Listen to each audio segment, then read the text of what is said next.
वरचं हसू बघून माझं काळीज अगदी सुप्पा एवढं झालंय.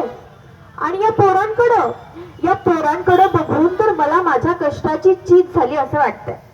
खरंच बाळांनो, इकडं येते वेळी मी तुमचा बोधवाडा पाहिला, तुमची घरदारं पाहिली, तुमची ही चिमुकली चिमुकली लेकरं पाहिली, त्यांवर केलेले संस्कार सुद्धा पाहिले. भरपूर शिकायलात हं, असंच शिका. मी तर म्हणते असं खूप खूप शिकून माझ्या साहेबांपेक्षा मोठे व्हा रे, असंच मोठे व्हा. परंतु बाळांनो, म्या तुम्हासनी एक विचारू, म्या तुम्हासनी एवढं सगळं बोलते बा, पण तुम्ही मला ओळखलात ना ग? होय, ओळखलात की नाही मला? सांगा बघू, कोण आहे मी? असं शांत नाही हो बसायचं, मी विचारलेल्या प्रश्नांची मला उत्तरं द्यायची. ओळखलात ना मला तुम्ही? कोण आहे मी सांगा बघू? हो बाळांनो, मीच तुमची माता रमाई भीमराव आंबेडकर. आज तुमच्या सगळ्यांबरोबर मी माझी हितगुज मांडायला आली.